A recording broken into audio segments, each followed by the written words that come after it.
What's up guys? In today's video we're going to be discussing nutrition and how to fuel your body for peak poker performance. Now this video is part of a series of videos I put together for you guys on how to optimize your physiology for poker performance. In the previous video I talked about exercise and how to increase your mental clarity, how much energy you have by using different training methods throughout your week. So if you are interested in exercise and how to incorporate it into your days, make sure you check out that previous video. But today we're going to focus solely on nutrition. And this is a heated topic in most online circles, and it often gets overcomplicated. Once you understand how nutrition works and the key components of creating your diet, it's actually very simple. Alright, so hopefully by the end of today's video, I've simplified some things for you and given you some tools and guidance on how to create an optimal diet for your goals. So to give us a good foundation to start from, I want you to think about food as fuel. And I want to use the analogy of an energy factory. All right, think of your body as a factory that's trying to create energy. So the first question we'd ask is, how does our factory, our body, create energy? All right, well, first of all, it needs to take in chemical fuel. Chemical fuel for the body is in the terms of carbohydrates, fats, and proteins. All right, the main building blocks. This is the chemical fuel that the body then uses to create energy.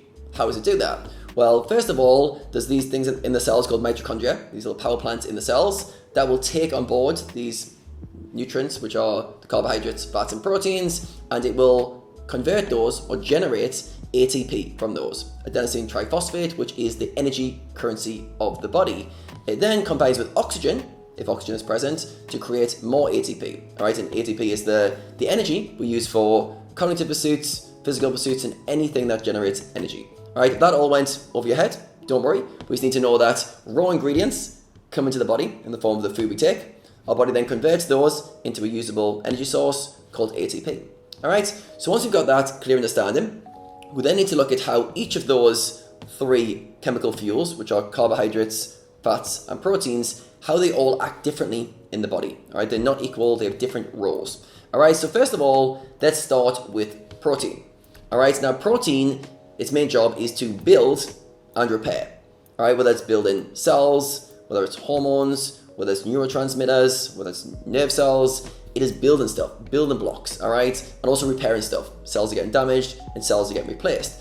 So most experts, especially performance experts, tend to agree that when we're considering diet, we should think about protein needs first. All right, because if we don't meet our protein needs, we can't build stuff. We can't build new cells, we can't grow stuff, and we can't repair. So we need to intake protein in our diet. So if you think about protein as the first source, you then need to go, how do I hit my daily protein needs? Now, the Dietary Reference Index, which is you can find online, generally indicates that sedentary adults, people who don't exercise, should consume around 0.8 grams of protein per kilogram of body weight each day. All right, so if you weighed 100 kilograms, that would be 80 grams of protein daily.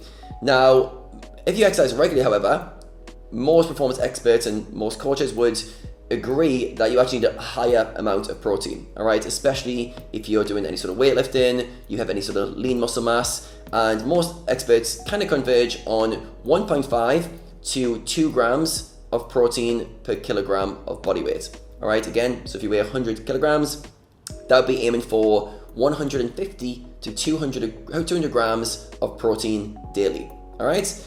Now, if you think about your calories and how much you're eating in a day, I'll talk more about this as we go on, but you have a budget, all right? A budget meaning a maintenance amount for your body to stay at its current weight. If you overspend your budget by eating too many calories, you will put on weight. And if you underspend your budget by not eating enough, you will lose weight, all right? So let's just talk about like kind of maintenance of the body, because we're not really talking on this video, we're not going to talk about gaining muscle, and we're not going to talk about losing body weight. We're just talking about fueling the body, so you want to be almost at that maintenance. All right, so let's say, for example, you're an average male, let's say you weigh 80 to 90 kilos. Your calorie budget for the day will be somewhere around 2,500 calories. It might be towards 3,000 if you move more, maybe slightly under if you're a bit more sedentary.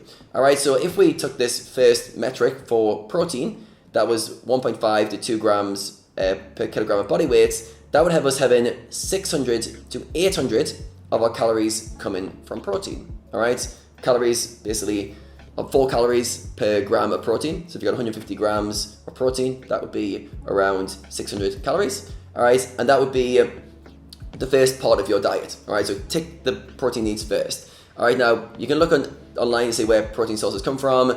Most common ones are going to be animal proteins, but there are good plant-based options as well. If you're vegan or vegetarian, you're going to go for the kind of tofu style stuff as well. But yeah, do some research to find those out. But generally, chicken breasts, beef, eggs, all sorts of animal proteins will have very high protein amounts. But yeah, as I go through this and towards the end of the video, I'll show you how I track my own protein, and I'll show you the food sources that I choose to get high protein into my diet. Alright, so that's protein taken care of, and I've went fairly quickly through this, but that's literally all you need to know. Hit your protein needs to begin with. Then we need to go into carbohydrates and fats. Now, the rest of our calorie budget, so let's say we had this 2,500 budget, let's say we used up the high end, so 800, we've now got 1,700 calories to use from carbohydrates and fats. Now, both of these, their role is to provide energy for the body. All right, whether it's carbs or fats, they're providing a fuel source to use as energy. Whether it's proteins are the building blocks, fats and carbohydrates are the energy source. They get broken down and converted into ATP easier and more readily available. All right, so if you want to go for like a high carb diet, like a healthy high carb diet, you've got things like the Mediterranean diet, which is for like starchy vegetables and potatoes, and that's going to have like 50 to 60% of your calories coming from carbs. On the complete inverse side, you have a low carb diet or high fat diet, like the ketogenic diet, which has 5 to 10% of your fuel coming from carbohydrates, or your calories come from carbs. All right, so there's a lot of different approaches, a lot of different perspectives that you can take for diet, and there's so many camps of diet where if you say one thing about diet, you offend somebody else, which is pretty funny. But the main thing to think about is from a performance aspect, that fats and carbohydrates have different roles in the body. They have different roles as fuel sources. So today we're going to explore how to use each of those effectively to optimize how much energy you have for each activity you're doing. And I'll give some examples in the poker context for you guys to relate to as well. All right, so let's start with carbohydrates. Now, carbohydrates are the preferred fuel source for the body, and they're immediate energy. All right, and the reason is carbohydrates can be broken down into glucose very easily, and that glucose is used to generate ATP very quickly. It's the fastest pathway and the most efficient system. All right, so in terms of immediate energy, they're really needed. They're really useful. And if we're doing something high intensity, immediate energy source, we will negate towards using glucose. Now, if you eat something which has high carbohydrates in it, your body will prefer to use those first. All right, things in the blood get used first. All right, so free floating glucose in the blood will be the preferred source. However, the body also stores carbohydrates or stores glucose in the form of glycogen. All right, so in our muscles, we have glycogen. Around 2% of a muscle is stored as glycogen, and also our liver stores glycogen. All right, I'm telling you this because if you're fasting, for example, and you do a workout, which is quite high intensity, it doesn't matter if you haven't eaten any carbs beforehand, because your body will utilize this glycogen store. All right, so we're not going in there, it's not dependent on what you've eaten beforehand. That's why we can train fasted quite effectively, because we can utilize this glycogen as a fuel source. Now, one of the downsides of using carbs as a fuel source is they're quite limited. All right, yes, we have some in the liver, yes, we have some in the muscles, but we don't have that much. All right, and we use them quickly. Because they're an easy energy source, they're good to use quickly. So this makes them very good for short duration, high intensity, but it makes them bad for moderate to long duration. All right, because we burn through them too quickly. Unless we're consuming them very often, we're going to run out of them. Also, which you've probably all experienced, if we have too many carbohydrates in the short term, especially ones which are like simple carbs, which means they're broken down quicker, we have a big spike in our blood glucose, which means we've consumed carbohydrates in the blood. The body will take those glucose out of the blood to use the energy, but then after we experience this as a crash, like an energy crash, blood glucose crash, right? So blood glucose is high and then it goes low. In terms of how you experience that, you will notice brain fog, you feel lethargic, and you may crave more sugars and more carbohydrates to get yourself high again. All right, so one of the downsides of having super high carb meals, especially kind of sugars, will cause these spikes. All right.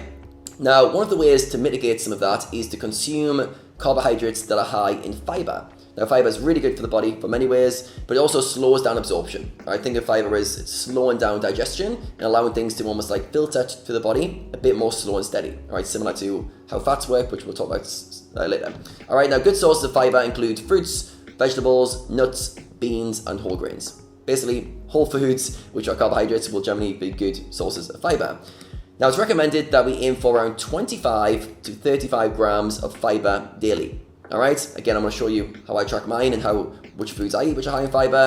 But yeah, that's roughly what we're aiming for. And this is sometimes what's a problem that the high fat guys run into, the keto guys in particular. They run into having low fiber. All right, again, there's whole camps that talk about fiber being bad, but most of the experts and especially the performance people generally agree that fiber is good for us and we should aim for this kind of 25-35 grams daily. All right, so we've got carbohydrates as a fast fuel source and we're using them for short-term needs. All right, so think about high intensity, short duration, maybe to moderate duration, good for carbohydrates. All right, then we have fats. All right, and fats can provide slow and steady energy as they take longer to break down. All right, it's harder to break those down to provide the energy to generate into ATP. Remember, ATP is the energy currency of the body. So fats are slower to break down, therefore they provide slow and steady energy.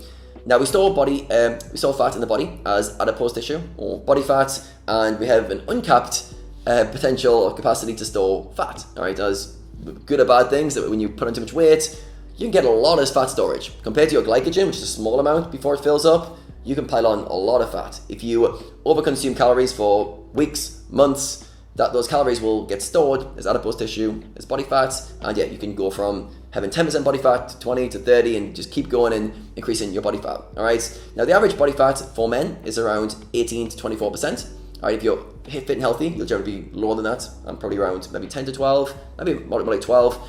Whereas women are generally more like 25 to 31. All right. Above 25 is generally common for women. Again, very fit, athletic women might be below 20, but that's generally, yeah, not very common. All right. Now, fats are the preferred fuel source for low intensity activities and for long durations. All right. So think of the body as trying to optimize what fuel to choose. If something is low intensity, which means your heart rate is low, which signals the demand for the activity is fairly low, your body doesn't want to grab this limited glycogen supply or glucose supply in the blood.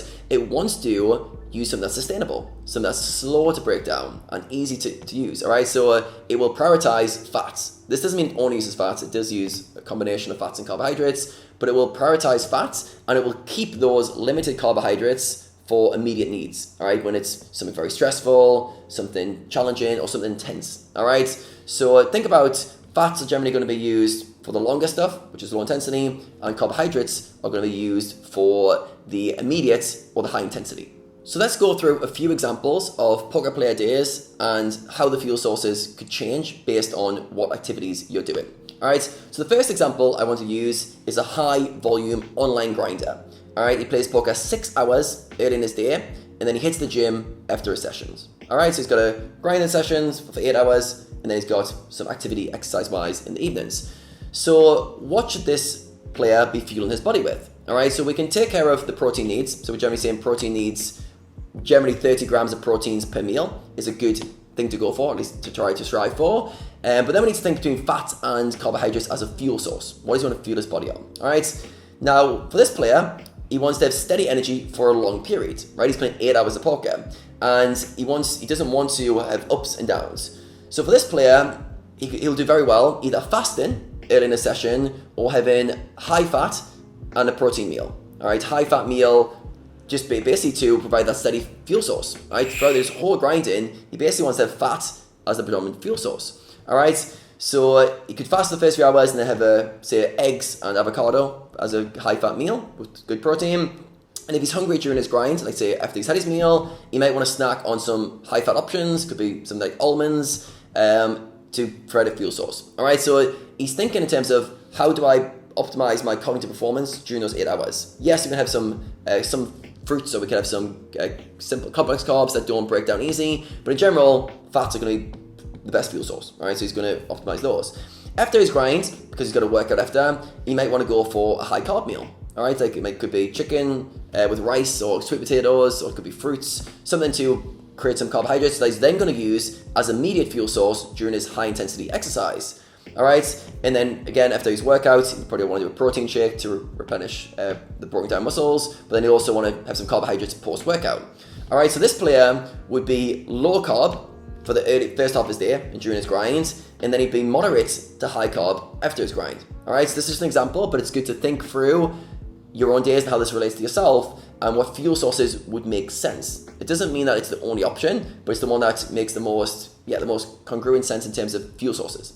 All right, the second player I want to use is a low volume player. All right, and this guy plays, let's say 2 to 4 hours in the evening, depending on how he feels. If he feels energized, he plays more, but generally 2 to 4 hours. And he likes to work out early in his day. All right, so he's going to do an early workout, and then he's going to later in his day do some grinding. All right, now this player has many options, but would likely do well having some carbohydrates early in his day to improve his workout performance. If he's hitting the gym hard, doing high intensity during his workouts, some carbohydrates would help him to train better. All right, he could train fasted and then have a high carbohydrate meal post-workout, or he could have some carbs before his workout and some carbs and proteins after his workout. All right, so he's got many options, but in his day, around a workout, carbohydrates make sense because they provide an immediate fuel source which will be used up during that activity.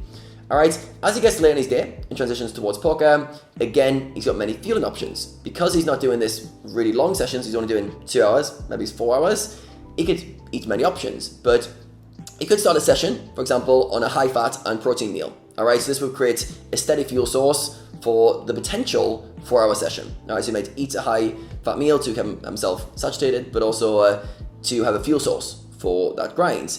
After a few hours, however, he may be feeling a bit fatigued, and he might go, I'm feeling tired and I want to push through for an extra hour. So in that case, he might want to use some carbs. He may want to have a high carb meal or snack to take advantage of the immediate fuel source. All right, it could be some fruit, it could be any form of carbohydrates in terms of rice or sweet potatoes or even the unhealthy versions of carbohydrates, so to speak, but some sort of carbs that provide an immediate fuel source.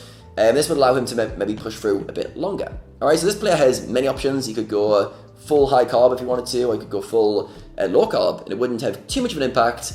But yeah, he's got more options. So in this example, this player would have a high carb early in his day around his workouts, and then he'd have a low to moderate carbohydrates late in his day around his grinding. All right. So no, these are just examples. All right, and you can do your own approach if you whatever you want. But when you think about food as fuel, you then start to have very strategic choices based on the activity that you're going to be doing. All right, so when thinking about food as fuel, you start to make very good estimations of what foods will do well for you given what you're going to be doing next. All right, so to summarize, high intensity, short to moderate durations favors carbohydrates as fuel. Low intensity, moderate to long durations favor fats as fuel. All right, so any of you high volume grinders, you're going to have to edge towards fats most likely. You lower volume grinders who have these kind of sprints of activity or grinding, you guys can, if you wanted to, use more carbohydrates as fuel. Now, you have the flexibility to choose whatever ratio of carbohydrates and fats you want that works for you, that's sustainable, that you feel good on. But in general, during the grind in particular, you want to have healthy fats as a fuel source, you want quality proteins, and then you want high fiber carbohydrates. All right, so if you're having carbohydrates, generally high fiber stops the blood glucose spikes and stops those crashes. All right, so if you could tick those off, you would generally be doing very well, and that would set you up for a good grinding session. Now, I want to also touch on some essential building blocks for the brain, which is very important to get in your diet. Again, at the end, I'm going to show you how I incorporate these, the foods I eat to make sure I tick these, but there's some essential things to have in your diet from a brain performance perspective. The first is B vitamins. All right, now B vitamins are involved in every aspect of generating energy within cells. All right, so the mitochondria generate energy. The B vitamins are needed for this function. They're in this kind of the chain to make sure this process works. So we need to make sure we're getting B vitamins in our diets. All right, and there's many different B vitamins, so the amounts vary. But generally, it's high quality animal meats. Generally, the red meats have more B vitamins. Eggs are a good source. Fish are a good source. But generally, we need to make sure we're hitting enough B vitamins. If not, we want to supplement with a B complex. Again, I'll go into that when I talk about my diet. Next thing that's really important for brain function is DHA. All right, this is one of the omega-3s, and it's good to know that 60% of our brain is made up of fat, and most of that is DHA. All right, so we want to make sure that we're getting enough in our diet, and it's actually very hard to consume in your diet because it's generally only in fatty fish, like salmon, and a few other fatty fish, but salmon's the main one I look at, and you want about 1 gram per day of DHA. If not, you'll have to supplement, like I do, with an omega-3 supplement. I use a brand called Nordic Naturals, and I get 3 grams of omega-3, which has 1 gram of DHA. All right, again, I'll come back to this towards the end. The third thing, that you want to look at in your diet is essential amino acids. If you have enough protein in your diet, you will tick this off, no problem. But these are needed to build neurons, for connective tissues, neurotransmitters, and all areas of cognitive performance are going to improve if you're hitting your amino acid amounts. All right, again, the amounts vary because there's lots of amino acids, but good quality proteins from meats, fish, eggs, milk, all do well. All right, the fourth one is choline. All right, now choline is required to produce acetylcholine, and this is a neurotransmitter that plays an important role in focus and memory, especially focus. If you want to be alert and ready to think at a high level, the brain needs to release acetylcholine to provide that kind of focus power. So choline in our diet is the byproduct of that, all right, so the downregulator. All right, so quantity needed is around 500 milligrams a day, and this can be found in eggs. And if you had 4 eggs a day, for example, you would have your choline needs ticked. All right, so with that in mind, what supplements should you be taking? All right, and this is often what a lot of players ask me, Adam, what should I be taking supplement-wise? Now, before you even go down this pathway, I think it's really important to track your diet for a number of weeks. All right, track what you're eating, track what vitamins, minerals you naturally get in your diet, and track what you're deficient in. Because what happens is a lot of players will over-consume certain products, supplements, when in reality the diet was getting a good amount. Or they could have made a few changes to their normal diet and hit a lot of those compounds. When I say some of the recommendations on supplements, I'm almost just like, it's overkill, because we should be aiming for most things from our diet and then supplement a few things that might be missing. All right, at the end I'll show you my diet and how to incorporate it. I use a food tracking app called Chronometer, which is amazing. It gives you all in-depth details of your micronutrients, all the minerals, all your vitamins, everything that you're trying to get into your diet. And then from that, you can see any deficiencies of things you might want to supplement because your diet isn't getting enough. All right, I'll show you again behind the scenes of how mine looks so you guys can get an idea of what tracking your food looks like on a high level, and also how to make changes to your diet and to your supplementation as a result. All right, before I go into that, I first want to share the 3 pillars that make or break your diet. All right, now we can have all the knowledge in the world about diet. Diet's actually quite simple, but your diet will fail based on how you prioritize these 3 variables. All right, so the first one is convenience. And this is, I will eat whatever is quick and convenient. All right. The second variable is taste, which is I will eat what tastes good. And the third is nutritional value. I will make food choices based on what is best for me. Now, when it comes to making food choices, which of the 3 do you prioritize? Is it convenience? Is it taste? Or is it nutritional value? All right. Now, having worked with many poker players, the most common priority for them is convenience. They have a short amount of time, they're grinding lots, they're studying lots, they want to eat quick and convenient. All right, so I'll talk about how to override that, or at least how to get things in sync in order to protect that, because if convenience is the choice, you're going to edge towards that. Ideally, you have nutritional value as number 1, so you eat foods that make you feel good. You have convenience probably as number 2, so if you can't have healthy things, you have what's conveniently available, and then taste being number 3. All right, and you eat foods that if you can't have things available, and you haven't got healthy choices, then you would eat things that taste the best to you. All right, but it's good to know how do you prioritize them. All right, so think for yourself, honestly, if you had a choice to make about food, which one do you edge towards? And I think most of you will edge towards convenience. All right, so if that's the case, in order to be consistent with your diet, you need to rig the game in your favor. So you tick convenience, you tick taste, and you tick nutritional value. All right, so this is how you do it. First of all, let's optimize for convenience. So convenience means it's easy to choose healthy options and it's inconvenient to choose unhealthy options. All right, and all of this comes from preparation. It's the food you buy in advance. It's the meal prep you do in advance. All right, so when you're hungry, it's midnight after your grind and you open the fridge, whatever is in that fridge, you're probably going to eat to some degree. All right, so there's snacks, there's foods that are unhealthy for you, you will go for them. Your willpower will be very low. So we need to make sure there's healthy options always available. So this is in forms of nuts, it's fruits, it's frozen berries, it's things available that I can just grab and eat quickly. And also preparing your meals. All right, deciding in advance what meals you're going to have and making sure they're prepared. And then also not stocking your house, your fridges with unhealthy foods. All right, I know this is a challenge for a lot of you guys, but just when you food shop, Don't buy the chocolates, don't buy the crisps, don't buy the quick foods, because you will default to those. Also, if you're ordering from takeaways or food providing services, have like the fast links and the ones you're using frequently, healthy options. Myself and Barley, I have literally every option available within a few clicks of food choices, but all my fast links are really healthy options. All right, it's vegetables, it's salads, it's chicken and rices, it's meats, it's good options that when I'm tired or hungry, I can choose one of those very quickly. All right, so we need to make convenience a win. All right, to make it inconvenient to eat healthy, convenient to eat healthy. Next one is taste. All right, this one is a bit of experimentation, but you need to find healthy meals you enjoy eating. All right, and then you can use your favorite meals that you love eating as occasional treats. All right, but you've got to find a way to make eating healthy taste good.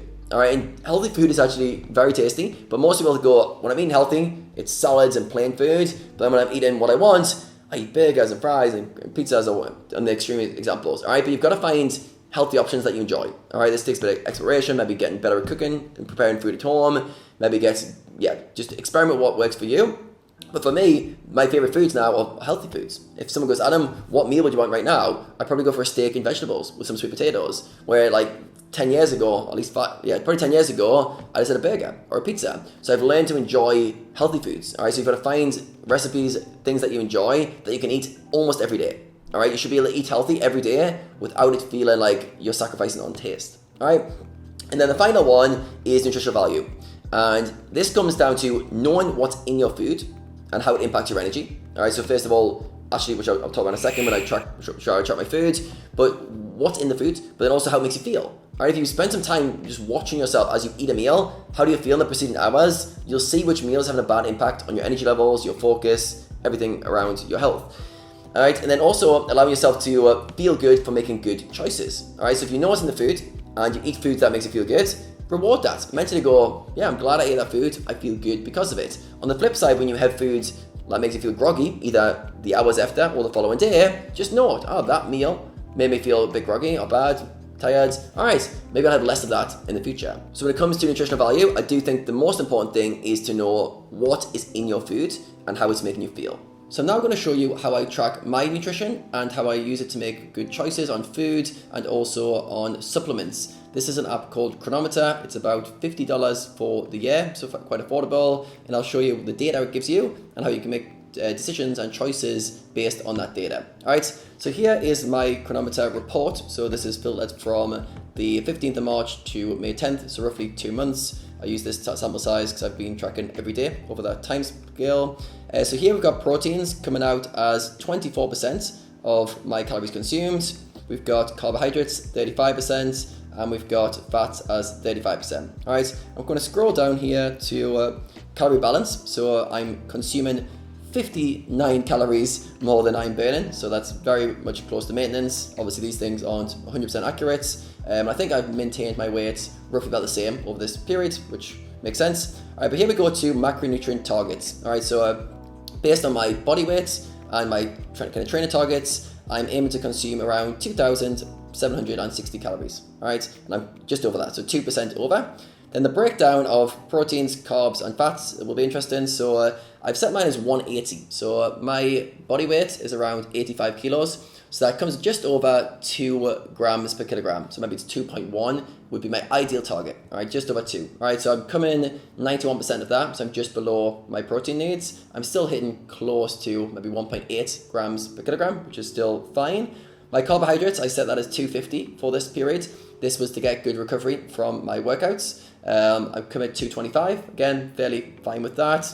91% of what I targeted. And my fats, I set those as 90, and I'm coming out a bit higher. All right, so here we can see I'm slightly low on my proteins, and I could have more carbs, but I'm having more fats at the moment. All right, again, I'm fine with that. I've been recovering well from workouts, so I'm not too worried about any of those variables. All right, now we have, which is I think very interesting, your key kind of micronutrients, all right, so your minerals and vitamins. All right, so here we have fiber. So if you can see from mine, I'm low on fiber. I'm going to get 64%. We'll have a look further down to see what that is.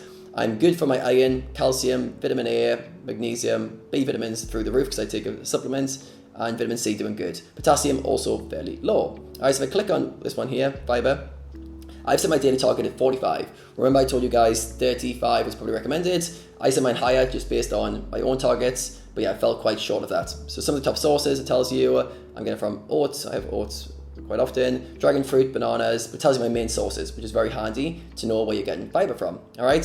So for me, my own target would be to increase my fiber. Also potassium, I'm low on potassium. Let's have a look at this one. Again, I put my target a little bit based on some personal preferences, but bananas, duck eggs, some electrolytes are my main sources, and yeah, I could do with upping that a little bit. All right, so potassium I'm low on. This is very good because it lets you know what you get from your normal diet and what you can supplement. All right, so just a note here for the sample size, I've been supplementing a B vitamin, that's why it's really high, and I do supplement magnesium. If I look at magnesium, which should probably come up.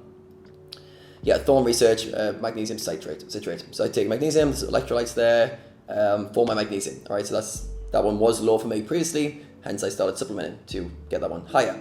All right, then we look at like all targets in vitamins and minerals. All targets are a little bit bland for me, so I look at vitamins. If we look at this, I'm 98% on an average day.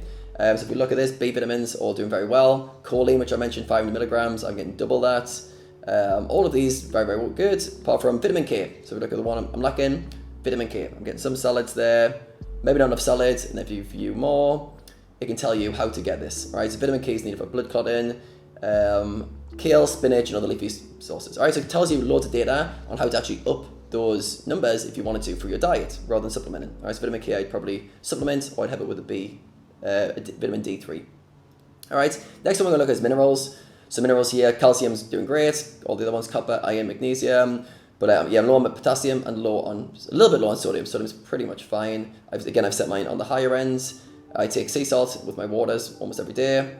I've got salmon with a salad there, duck eggs for my sodium. But mainly it's going to come from electrolytes, and it's going to come from adding salt to your food. I eat quite clean, which is why sodium's a little bit low. But yeah, I think that's not a problem, so I'm fine with that. And then electrolytes are going to cover sodium as well. But yeah, sodium, potassium. All right, so we've got sodium, potassium coming up fairly often. Then if we look at antioxidants, I'm quite low on some of these. So if I have a look, I've got beta carotene I'm low on. That's generally going to be your kind of carrots and stuff. So this is going to be carrots, spinach, kale to get that one up. So again, I'm low on this. So I know my diet, I can make dietary changes to get that one higher, which was this one I'm low as well, and this one I'm low as well, which is also tomatoes, guava to get that one up. All right, so I can see where I'm at in terms of if I want to make changes, if I want to supplement. In honesty, all of these, I just make food choices to alter. All right, so then if we go down in terms of weight, like you can play that breakdown. So again, energy we've already covered. Water, I actually don't track my water very often. I have at least 4 liters of water a day, so I'm actually ticking that box. I just don't track it with this app.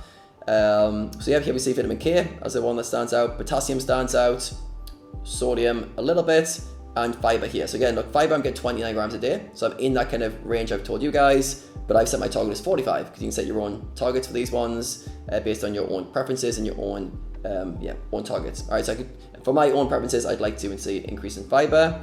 Omega-3s, which I mentioned as well, is a good one for you guys. I'm doing well on those. This is mainly because I supplement them with Nordic Naturals omega-3s, which have a high amount of omega-3s and that DHA I talked about.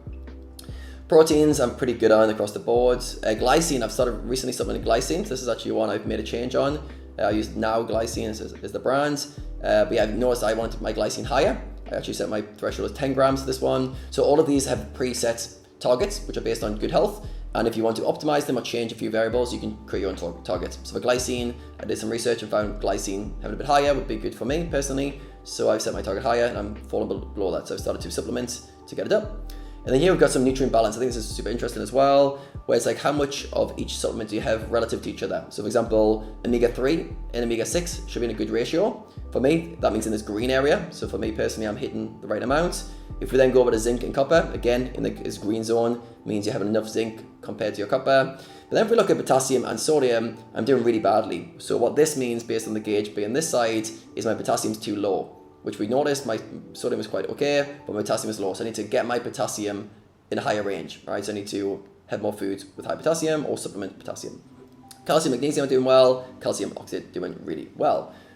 All right, so yeah, that's pretty much the overview. And yeah, I think tracking your food this way gives you so much interesting data of how much protein you get in, carbohydrates, fats, but also the micronutrients as well. So if you're making choices in terms of supplementation, it really allows you to optimize. Chronometer is the most fun app to track on that I've found personally. I generally didn't like tracking food until I found this app. So yeah, give it a try, or in fact use MyFitnessPal as the most common one for free. But yeah, I do feel like tracking your food for a number of weeks will give you a lot of data. You will learn so much about what you eat, what's in your foods, and then you'll be able to make good decisions both on food and on your supplementation going forward.